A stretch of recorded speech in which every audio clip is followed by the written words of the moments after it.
Agradecer a direção do PT por me conceder essa oportunidade de conversar com os militantes, convidados de outros partidos, sobre a ditadura militar em Campo Grande. A ideia, quando eu fui convidado, é tratar um pouco da forma como a ditadura militar agiu aqui na capital. Bom, o golpe militar, ele significou uma miséria para o Brasil e, evidentemente, que para Campo Grande. Aqui, como no Brasil, milhares de pessoas foram torturadas, perseguidas, presas, ameaçadas,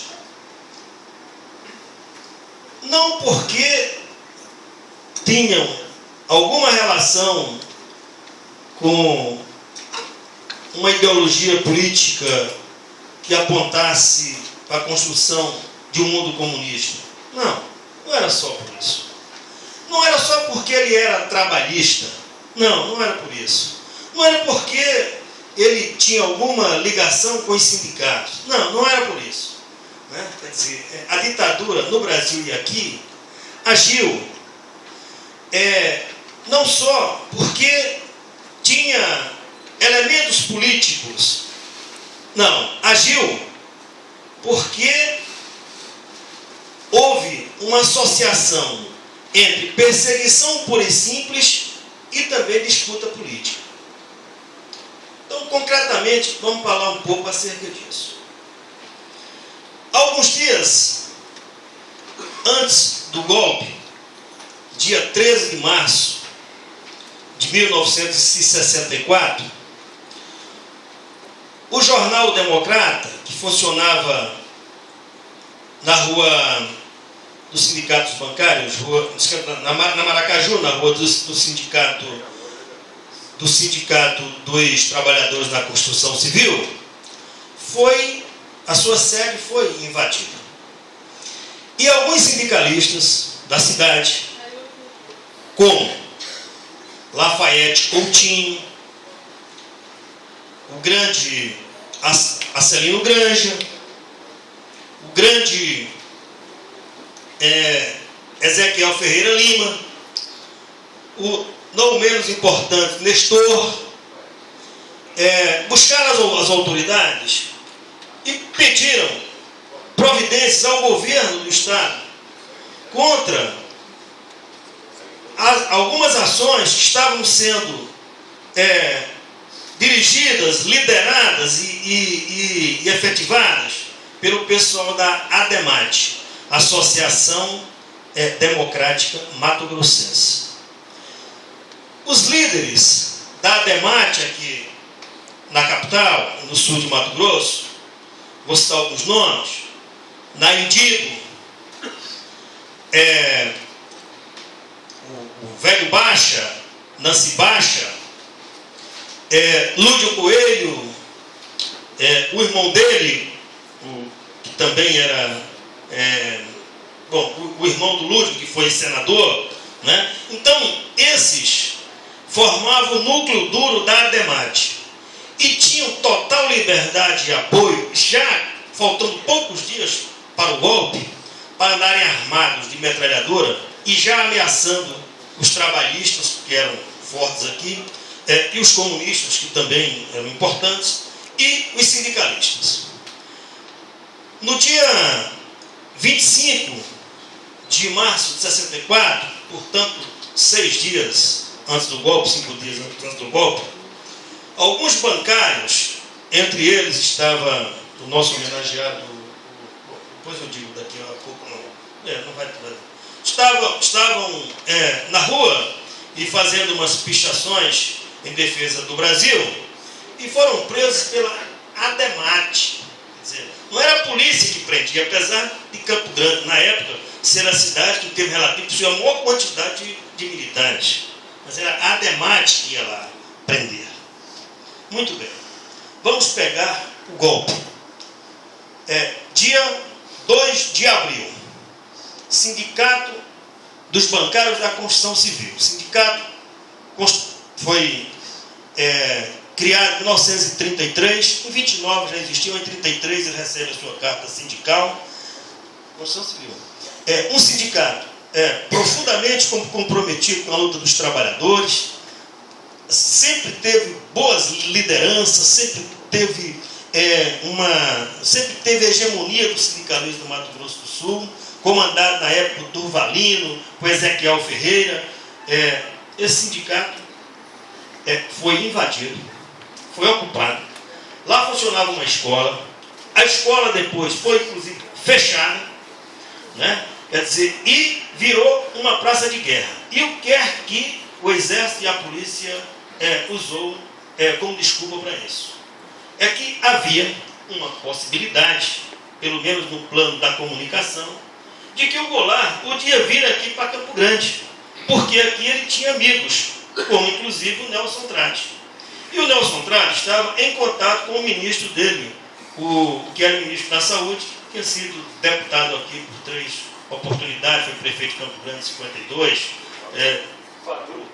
Fadu Filho. Muito bem. Então, havia essa possibilidade. E tinha toda uma ideia de que poderia haver algum tipo de resistência. Né? Algum tipo de resistência. E os bancários e os sindicalistas estavam lá nos sindicatos bancários procurando notícia, porque as comunicações estavam todas controladas já pela ditadura militar. E a esperança que havia era uma rádio Guaíba, uma rádio do Rio Grande do Sul, e ouvindo lá os pronunciamentos do Brizola com a ideia de que poderia haver algum tipo. Agora você olha, prenderam todos. Quer dizer, quem estava no sindicato naquela manhã do dia 2 foram presos. Bom, vamos para o sindicato dos bancários. Os bancários, o sindicato, depois eu volto a falar sobre as prisões de cada um, quantidade de tempo preso, tá? Eu ainda tenho alguns minutos aqui. Os bancários, historicamente, lá atrás, agora Roberto está aqui, tem outros sindicatos que conquistaram a hegemonia e que têm uma força muito maior do que os bancários da Construção Civil. Na época eram os dois. O presidente desse sindicato foi um grande sindicalista, um grande homem chamado Lafayette Coutinho. Esse era dos bons. Um rapaz filho de um general de brigada daqui, que foi chefe aqui, de uma família de comunistas importantes, ele era do PCB, do Comando Geral dos Trabalhadores, e comandava o sindicato e foi preso. Ele, Eleonor, Dalário e outros sindicalistas. E, no caso do Lafayette, ele era realmente um homem experimentado e um homem que tinha posições políticas definidas e optou pelo caminho da esquerda. Mas outros que foram presos não tinham absolutamente nada a ver com política. E sabe qual a alegação das miseráveis prisões? Era que os bancários negavam emprestar dinheiro ao pessoal da ADEMAT. Olha só o nível, a desgraça, a miséria, uma coisa dessa. Eles iam pedir dinheiro emprestado, não tinham o crédito que achavam que tinha. O funcionário corretamente negava o empréstimo, esperaram esse instante para acertar as contas. E a prisão, pior a prisão, adentrava ao banco com a polícia e a ADEMAT de novo. Prendia, eles passavam no escritório que tinha aqui no centro da ADEMAT, antes de ir até a delegacia. Fazer um troço para desmoralizar, para acabar. Vamos pegar o Nelson Trade. O Nelson Trade, quer dizer, um homem que tem, eu não posso dizer, né, lá para cá, mas ele tem uma estrutura de formação política democrática, um homem comprometido com as causas trabalhistas, e ele foi preso. E olha a prisão, esse cara vice-prefeito, estava em casa com os amigos fazendo uma avaliação do quadro. Vai fazer uma avaliação do quadro, a polícia vai lá, o prêmio foi 43 dias de carro. Vamos pegar o que fizeram. Bom, vamos pegar os mais jovens. Walter Pereira, quer dizer, não era comunista, gostava de fazer a luta política estudantil, mas preso, muitos dias. Rádio Maia. O rádio já tinha sido preso em 1935, numa coisa muito louca, porque ele veio para aqui para ajudar a sublevar os quartéis, que ele era sargento do Exército no Rio de Janeiro, com 21 anos. Ele veio para cá para sublevar alguns quartéis em apoio à Revolução, à intentona comunista, como queira o levante de 1935. E ele se acerta logo com quem? Com o Selvino Jacques. E o Selvino Jacques, inicialmente estava de acordo, queria enfrentar, ele estava em desgraça, queria enfrentar Vargas, porque estava sendo já perseguido, e ele o rádio e um cara chamado Agripino não conseguiram fazer o levante no dia certo, porque o Selvino queria para o dia 3 de janeiro, e não conseguiu, só vão fazer em outubro, já com Vargas já fazendo o comando, e ele é preso, e a primeira prisão. Depois é preso outras vezes, em 64 também é preso. E fica diversos dias. Tem uma cena que é muito interessante você ouvindo alguém contar, que está Walter, está o Marcelino Granja, está o Ezequiel Ferreira Lima, está Nelson Trado, está um grupo grande lá, preso e tal, e entra um homem de paletó, muito bonito, bem vestido, assim como Laís Palermo. E o cara olha e fala assim, está vindo o nosso advogado. De repente começa a tirar o paletó dele, era outro preso que entrando. Tem um rapaz chamado Carneiro Leão, que era do Sindicato dos Gráficos. Disseram o seguinte, olha, corre para o exército que estão liberando armas lá, porque vai haver a resistência. Então ele vai correndo, lá chega suado, cansado. Comandante, eu vim me apresentar, eu vim pegar arma para a gente para a resistência. Ah, eu sou da resistência? A resistência está ali atrás, vai para lá. Isso era seguindo, em direção ainda ali. Vamos pegar na área política. A área política, pai, que foi uma miséria grande. Porque começaram a pegar os vereadores. O pai de um vereador que foi assassinado, o nome dele, o Maxud. O pai do Maxud era um homem muito combativo, muito corajoso, médico, fantástico e muito atuante na política. Era o presidente da Câmara. Prendem, fica 31 dias preso, e ele ainda preso, a Câmara vota a cassação dele. Deram um golpe mais rápido que o do Bernal. O Bernal deu uma ajudazinha, né?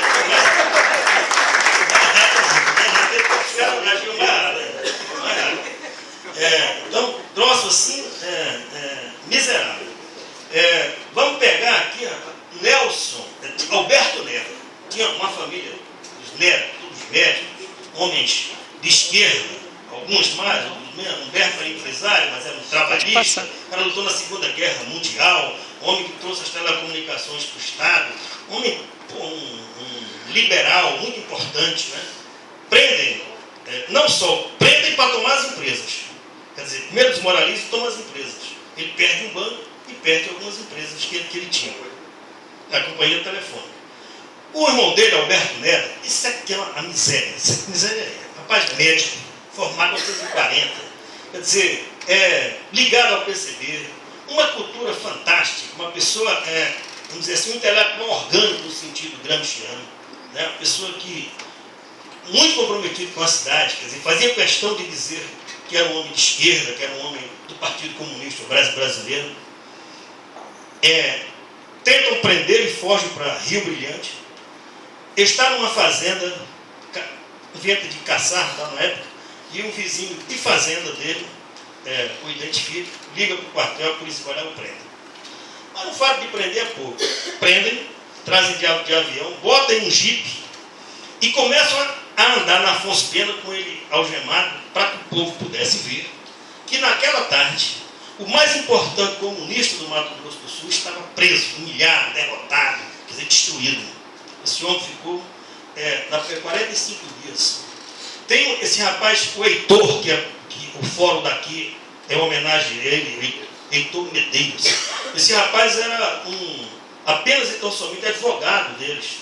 Também foi junto e ficou preso durante algum tempo. Né? Pega Santa Rosa. Santa Rosa inventou de fazer uma greve em 63 dos bancários.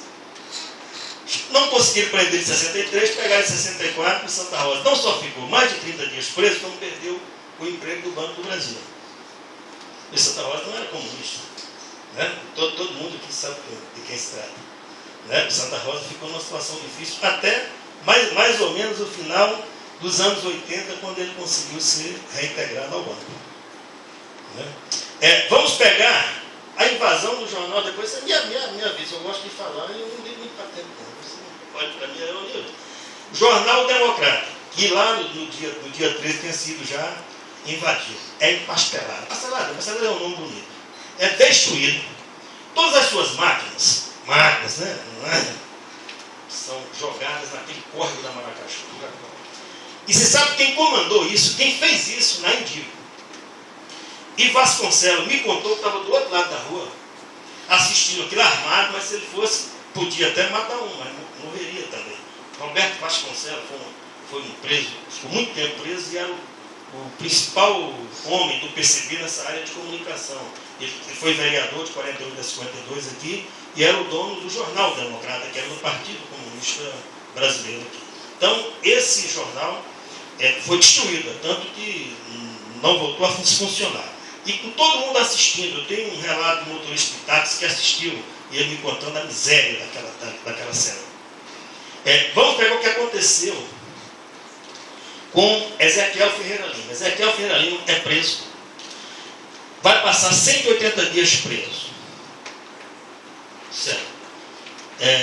180 dias preso. Ele tinha já, na época, 8 filhos, sendo um homem e 7 mulheres. A Evanise não está aqui, a Evanise conta essa história. Né? Então, a sorte dos filhos estarem vivos, eu acho, é que aqui funcionava. Aliás, aqui a esquerda sempre teve uma boa condição financeira, viu? Aqui o PCB é bem ajeitado, os outros partidos também, mas o PCB tinha bem ajeitada a situação.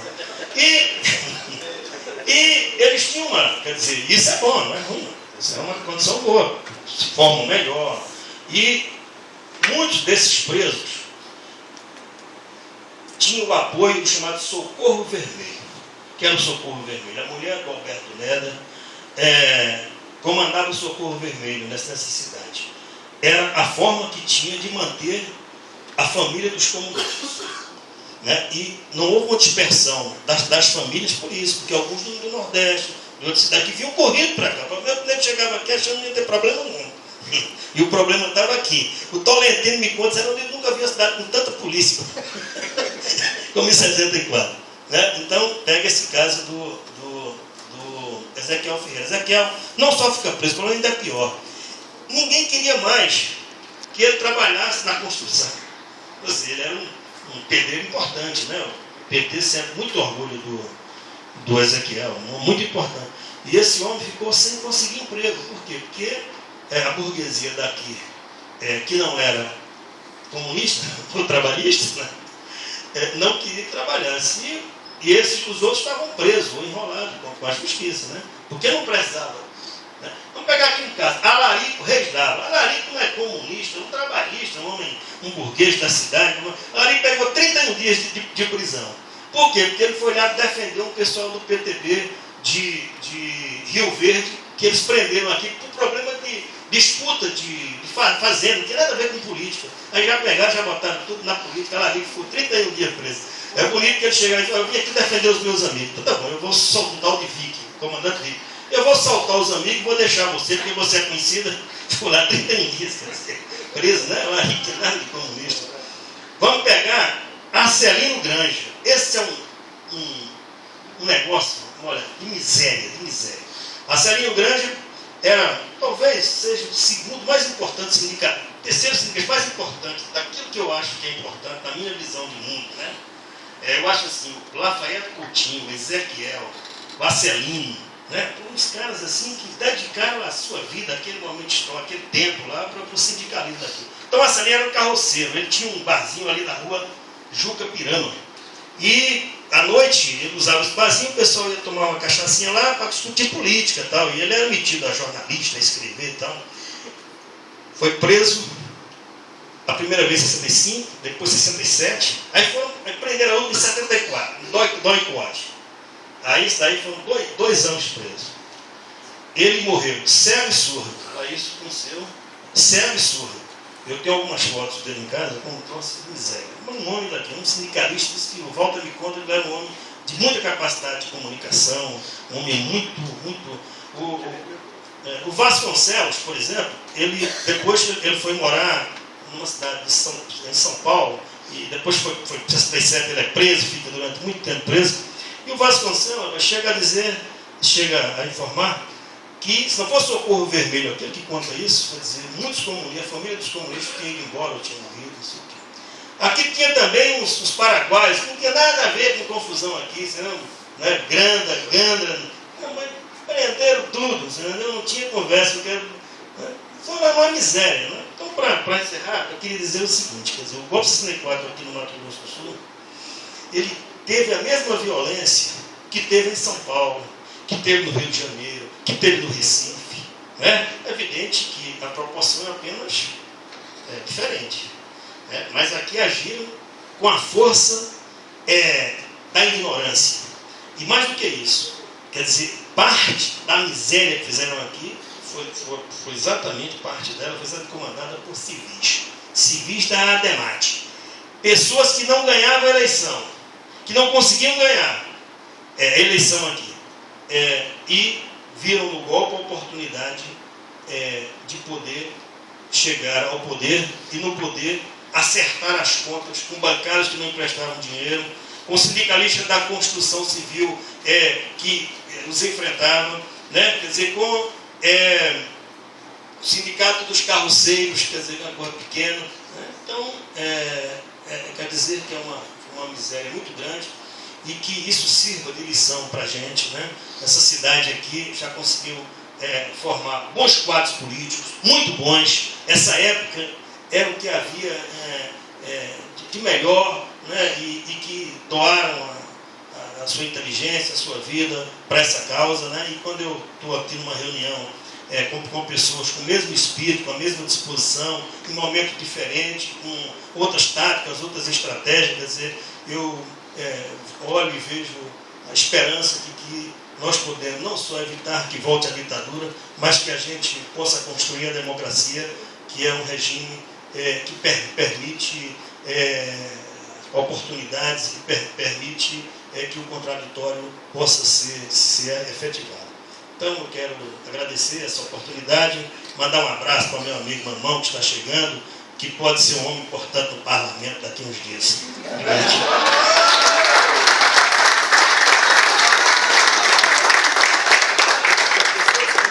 Obrigada, professora Edanilton. Quero agradecer a presença aqui da companheira Atiliana.